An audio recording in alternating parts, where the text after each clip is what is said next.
Hola, muy buenas. Esta mañana he estado hablando con un grupo de amiguetes, entre los cuales se encontraba Fernando, autor y editor del blog Electrones Excitados, un blog sobre ciencia que os recomiendo encarecidamente que leáis. Y bueno, estamos hablando sobre temas frikis, entre los cuales estaba pues el origen en historia de la ciencia de las bases numéricas que han tenido las diferentes civilizaciones. Como podéis observar, no hablamos de fútbol solamente. Y bueno, hemos llegado a una curiosa conclusión, y es que es algo muy cultural la base matemática de una civilización. Por ejemplo, los mayas tenían una base numérica de 20 dígitos, se contaban de 20 en 20. Parece ser que los mayas tenían una curiosa manera de sentarse que les permitía llevar la cuenta numérica de las cosas gracias a sus dedos de las manos y de los pies, que suman 20. Bueno, está claro cuál es el origen también de una base numérica de 10 dígitos, los dedos de las manos. Pero la pregunta surge, ¿y dónde está el origen de la base anglosajona, que tiene 12 dígitos? 12 peniques son una libra, por ejemplo, entre otras cosas. 12, ¿de dónde sacamos 12 dedos? No tenemos 12 dedos. Vamos a hacer un experimento. Poneos la palma abierta de la mano delante, mirando vuestra cara. No demasiado cerca, ¿eh? Y ahora veis que tendréis el pulgar para contaros los 4 dedos. 1, 2, 3 y 4. Pero fijaros un poquito más. ¿No veis que cada dedo está dividido en 3 partes, en 3 falanges? Empezad a contar. 1, 2, 3, 4, 5, 6... ¡Anda! Cuentan 12. Parece que este es el origen, las falanges de los 4 dedos sin contar el pulgar, de la base numérica de la cultura anglosajona. Curioso, ¿verdad? Bienvenidos al capítulo número 18 del podcast del Bu.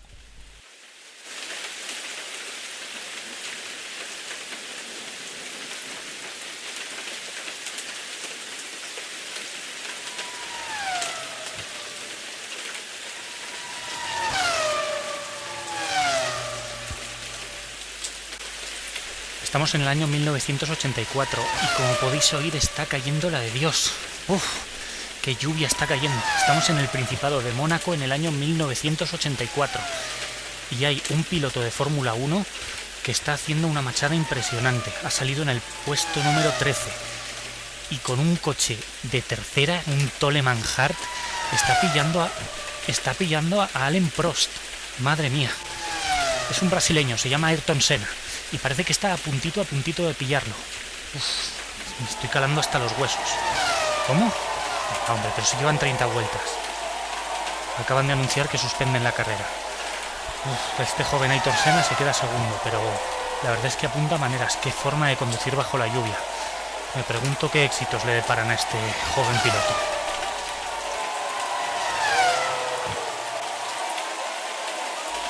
De verdad, a veces no entiendo las decisiones de los comisarios. Qué mala suerte ha tenido este chaval.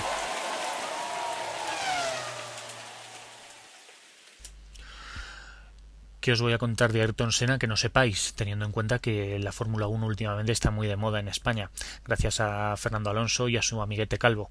La verdad es que no os voy a descubrir nada nuevo, por lo tanto, si os digo que Ayrton Senna es el de los mejores, si no el mejor piloto de Fórmula 1 de todos los tiempos, que estuvo en la Fórmula 1 durante 10 años, en los cuales ganó 3 veces el Campeonato Mundial de Pilotos, y que es bastante célebre por su pique y su enemistad con su némesis, su archienemigo, el francés Alain Prost. Pero también es muy célebre por su trágica muerte en el circuito de Imola, en San Marino, en la curva rápida de Tamburello, una célebre curva de la que luego hablaré, y que provocó que la Fórmula 1 cambiase por completo. La Fórmula 1 ya cambió por completo cuando Senna llegó a ella y estaba con vida, pero después de su muerte este deporte dio un vuelco decisivo, y la verdad es que me ha parecido bastante idóneo hablar de este personaje que ha trascendido a la propia historia del deporte y ha marcado enormemente la historia, sobre todo de un país tan grande, tan populoso como es Brasil. El piloto llamado Ayrton Senna parecía un ser humano totalmente diferente a la persona llamada Ayrton Senna. Había una diferencia abismal entre la persona que se subía a un monoplaza y la persona que salía de ese monoplaza y hacía su vida después fuera.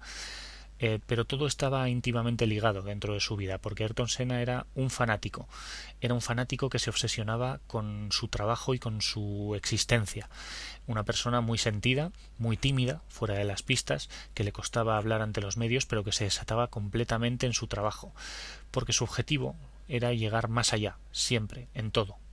Se obsesionaba con competir y con ganar, y su objetivo era superar a sus rivales llegando, digamos, muchísimo más lejos que lo que eran capaces de llegar ellos. Con esta determinación, no es de extrañar que su profesionalidad fuese desbordante para los ingenieros, como luego diré, y también no es de extrañar que su vida privada fuese también muy intensa. Era una persona muy religiosa, un devoto, que leía la Biblia en grandes sentadas, sobre todo en los viajes en avión transatlánticos que tanto tienen que hacer estos deportistas, y que fue tildado de Alain Prost como una persona peligrosa. Alain Prost, su gran enemigo, no podía tener una palabra buena para él, pero sí que es célebre la vez en la que este francés, también un grandísimo piloto, un especulador, todo lo contrario que Senna, era un gran calculador dentro de la pista, y dijo de él que era un fanático y que eso podía llegar a ser peligroso para el resto de sus compañeros. Bueno, queda en una anécdota, pero sí que llama muchísimo la atención la personalidad de este personaje, valga la redundancia, que marcaba todos los ámbitos de su vida y sobre todo su trabajo. Y es que Ayrton Senna fue realmente el primer piloto que se volcó al 100% e hizo de su vida el pilotaje. Era hasta los años 80 muy habitual considerar la Fórmula 1 como un deporte elitista en el que marqueses y gente con dinero se podían subir a un monoplaza si pagaban ese asiento. Ahora también se da eso, más que nada de la mano de patrocinadores, no de gente que tenga dinero. Pero desde que Senna llegó a este mundo, profesionalizó de una manera brutal la Fórmula 1 hasta implicarse hasta límites insospechados. Hacía sufrir a sus ingenieros porque les hacía revisar constantemente sus parámetros en el coche, y tenía como objetivo, como ya he dicho, llegar al límite, superar los límites, y para eso necesitaba una buena máquina. Es por eso que Senna llevaba muchísimo más allá de sus posibilidades a coches inferiores a los que realmente mandaban en la parrilla. El coche con el que tuvo el accidente mortal Ayrton Senna, era un Williams Renault, el coche más potente con diferencia de aquella época, y era el primer año que lo conducía, llevando ya 10 años en la Fórmula 1. Ayrton Senna se caracterizó, por tanto, por ser uno de estos pilotos pesados, uno de estos pilotos que se pega hasta las 12 de la noche con los ingenieros trabajando y que acaba cansándolos por pesado. Schumacher, que es un grandísimo seguidor de Senna, siguió esta manera de trabajar y le reportó grandes éxitos. Quién sabe de qué hubiese sido capaz Senna si no hubiese muerto tan prematuramente a una edad de 34 años. Este brasileño se caracterizaba por ser un auténtico as conduciendo en condiciones de lluvia, en condiciones de mojado. Es muy célebre la opereta que os he montado en la introducción, en la que con un Toleman, un coche de tercera división, un coche muy inferior a todos sus rivales, y saliendo desde la 13ª posición, consiguió alcanzar a Alain Prost, y a punto de adelantarlo se suspendió la carrera. Digamos que Ayrton Senna tenía una mezcla insuperable de talento y trabajo. Como ya os he dicho, era un trabajador incansable, pero también tenía un talento innato. En cualquier caso, se dice y se comenta que Ayrton Senna no era un gran piloto en sus inicios en condiciones de mojado, pero gracias a su capacidad de trabajo unido a un talento innato fuera de serie, fue capaz de superarse a sí mismo y conseguir que en las condiciones de lluvia nadie pudiese igualarle ni remotamente. No ha habido ningún solo piloto de Fórmula 1 capaz de llegarle ni a la altura de los zapatos a Ayrton Senna. Muy célebre es aquella carrera en Donington en el año 1993, en la que, partiendo cuarto, y siendo adelantado en la primera curva, iba quinto, en esa misma vuelta, en la primera vuelta, se consiguió poner primero, adelantando nada más y nada menos a pilotos como Schumacher, Damon Hill o Alain Prost, y acabando, por supuesto, primero en la carrera. Teniendo en cuenta que Ayrton Senna llevó neumáticos slick, neumáticos de seco. La verdad es que eso ya dice bastante de que el talento innato unido al trabajo hicieron de Ayrton Senna el mejor piloto de todos los tiempos. Quizá no el más laureado, que podría haberlo sido, pero sí que unánimemente dicho por los que entienden, como ya he dicho, como el mejor piloto de todos los tiempos. Y es que yo tengo la teoría de que en todos los aspectos de la vida y sobre todo en el deporte, destaca mucho más, la gente se divide entre dos cosas, entre el talento, los que tienen talento y los que tienen trabajo. En una escala del 1 al 10, Senna tenía un 13 en talento y también lo tenía en trabajo. Eso es lo que le hacía ser tan bueno. Muchos deportistas de élite, si vemos en las diferentes disciplinas deportivas, cuando alcanzamos a ver cuál es el mejor de cada disciplina deportiva de todos los tiempos, vemos que todos, absolutamente todos los deportistas que son indiscutiblemente los mejores han tenido una gran mezcla de trabajo y de talento. Por ejemplo, otro indiscutible número uno en su modalidad es Michael Jordan. Insuperable en talento, un físico espectacular, pero insuperable también en trabajo. Esto es un ejemplo de que yo creo que para llegar a ser el mejor en algo se puede tener las dos cosas. Pero siempre, el que es el mejor es porque ha llevado al límite y tiene el límite en esos dos aspectos. Tras 10 años en la Fórmula 1, por fin a Ayrton Senna se le dio la opción de sentarse en el mejor monoplaza de la parrilla. Y se le dio la opción porque no podía hasta ese momento, porque Alain Prost, su archienemigo, su némesis, como ya he dicho, no podía, tenía una cláusula en el contrato por el cual Ayrton Senna no podía ser su compañero de equipo. Alain Prost conducía el mejor coche, el Williams, y hasta que no se retiró Alain Prost, Senna no pudo sentarse en ese monoplaza. Con lo cual se dio que por fin Ayrton Senna era presumiblemente el futuro campeón del mundo por cuarta vez, pero tuvo un arranque de temporada nefasto. En la primera carrera en Brasil tuvo la mala suerte de que, pese a hacer la pole, cuando iba a dar caza a Michael Schumacher, que le había adelantado en los boxes, rompió su coche, su Williams, que resultó ser bastante ingobernable, porque se cambiaron bastante la reglamentación aquel año. Ya sabéis, los que sepáis de Fórmula 1, que la FIA suele cambiar mucho la reglamentación de año a año, y digamos que esa nueva reglamentación perjudicó al coche de Ayrton Senna, haciéndolo muy ingobernable. Aún así, consiguió hacer la pole en la primera carrera en Brasil, y en la segunda, en Aida, el Gran Premio del Pacífico, también hizo la pole, pero rompió el coche al chocarlo con un Ferrari. En cualquier caso, la tercera carrera era una carrera de mucha presión para Ayrton Senna. De todas formas, esa no fue la causa de su fallecimiento. Llevaba el peor arranque de la carrera y estaba muy presionado. En cualquier caso, tenía uno de los mejores coches, y cuando tomó la fatídica curva de Tamburello en San Marino, en el Gran Premio de Imola, en la tercera carrera, iba primero, clasificado en primera posición. Se ha sabido ya cuál han sido el cúmulo de desgracias que se unieron para dar con la muerte de Ayrton Senna en aquella carrera. Precisamente una carrera muy accidentada, porque ya en la ronda de clasificación de este mismo Gran Premio, este mismo año, el austriaco Roland Ratzenberger perdió la vida y no se suspendió la carrera. A mí me parece algo espectacular. El show continuó y acabó dando con Senna en el muro, trasladado al hospital y falleciendo pocas horas después. La muerte de Ayrton Senna técnicamente se debió a que el coche de seguridad acababa de salir. Si veis fotos del coche de seguridad de aquel año, os podéis echar las manos a la cabeza. Era un Volkswagen de calle, no era el superdeportivo que te sacan ahora, que también es de calle, pero que es un cochazo, y claro, ese coche de calle que salió entonces hizo que los neumáticos de los monoplazas se enfriasen mucho. Eso propició que al enfriarse se redujesen de tamaño los neumáticos y los coches fuesen muchísimo más pegaditos al suelo de lo que suelen ir habitualmente, que ya es poco. En una curva de mucha velocidad necesitas que el coche haga un gran efecto suelo, algo que caracteriza a los Fórmula 1, y que el aire corra por debajo del coche. Como los neumáticos habían disminuido de tamaño, el coche de Senna tocó con el suelo a esa máxima velocidad y inmediatamente perdió la dirección y perdió la trazada de la curva yéndose irremediablemente hacia el muro.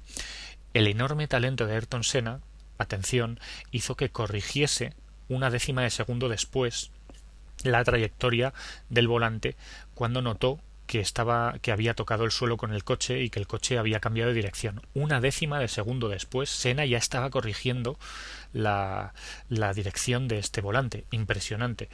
¿Qué ocurre? Que el siguiente despropósito fue que la curva de Tamburello, una curva rapidísima, no tuviese la escapatoria suficiente y estuviese el muro muy cerca. Entonces, cuando Senna frenó a fondo para parar su coche, se encontró con el muro demasiado pronto, provocando una colisión brutal a esas velocidades. Y aquí llega el tercer despropósito de todo esto, y es que Senna tuvo mucha mala suerte, porque la rueda que impactó con el muro, la rueda delantera derecha, le dio en la cabeza y parece ser que la barra de suspensión atravesó la visera de su casco, produciéndole heridas irreversibles en el cráneo. Todo este cúmulo de despropósitos hizo que Senna perdiese la vida 4 horas después en el hospital al que fue trasladado. En cualquier caso, hay que tener en cuenta que a partir de ese momento la Fórmula 1 ya no jugó más con la muerte. A partir de entonces, a partir del año 1994, las reglas de la Fórmula 1 se enfocaron especialmente hacia la seguridad y desde entonces, si no me equivoco, ningún piloto ha perdido la vida. A lo mejor me equivoco, porque tampoco domino mucho la historia de la Fórmula 1, pero Senna cambió este deporte incluso después de muerto. Su muerte, y unida a la de Roland Ratzenberger, esa misma carrera, hizo que las reglas de Fórmula 1 introdujesen nuevos cambios. Se modificaron los circuitos para que hubiese más escapatorias y los muros estuviesen más lejos de las curvas rápidas, especialmente. También se introdujeron las pilas de neumáticos, que ahora parecen tan características. Pues se introdujeron a partir de entonces las pilas de neumáticos para que los coches absorbiesen los golpes, o las pilas de neumáticos las absorbiesen, y se introdujeron un montón de cambios en los coches que hicieron que los pilotos de Fórmula 1 resultasen menos dañados físicamente ante los posibles accidentes. La muerte de este carismático piloto fue una catástrofe planetaria, porque Ayrton Senna era, como ya he dicho, un personaje tanto dentro como fuera de las pistas. Tenía esa capacidad para aglomerar masas, para captar la atención y para, con su trabajo, su tesón y su talento, hacer que la gente lo reconociese como el mejor piloto en activo. En cualquier caso, un país como Brasil, un país emergente, que hoy en día ha adelantado a España en crecimiento y que está por delante económicamente pese a sus desigualdades, ese país que era emergente, que lo sigue siendo, pero que estaba muchísimo más retrasado entonces que ahora, se volcó y estaba volcado completamente con Senna. Era un símbolo de este país, era como una celebridad y una seña de identidad que hacía conocer a Brasil en todo el mundo. Imaginaos cómo fue su funeral, un funeral de Estado, como si se hubiese muerto un presidente del gobierno o más aún. Esto marcó enormemente a los brasileños, que precisamente desde entonces ha habido muchísimos más brasileños en la Fórmula 1 por todo el arrastre de Senna, como seguramente pasará con Alonso cuando pase el tiempo. Va a haber más españoles en la Fórmula 1 y en el caso de España, por comparar. Y bueno, hay que decir que desde entonces podemos decir que tanto la Fórmula 1 como el deporte en general no han sido los mismos gracias a la presencia y a la muerte de este carismático brasileño, que la verdad es que nos ha marcado a todos. Podemos decir que hay un antes y un después de los 34 años de vida de este gran Ayrton Senna.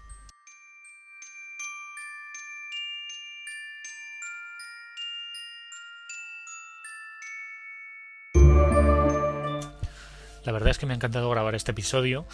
pero quiero terminarlo dándole las gracias a David, mi mecenas, digamos, gracias a su desinteresada contribución, que me ha regalado un micrófono que no utilizaba, pues he conseguido mejorar bastante la calidad de mi voz en estas grabaciones.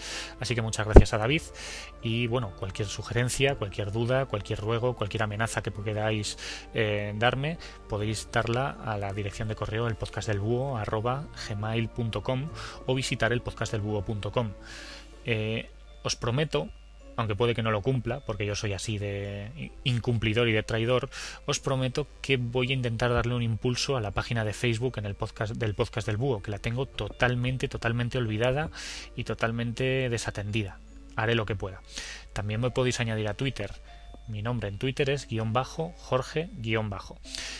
Nada más, espero que hayáis disfrutado tanto como yo grabando este podcast y nos vemos en el siguiente episodio del podcast del Búho. Hasta la próxima.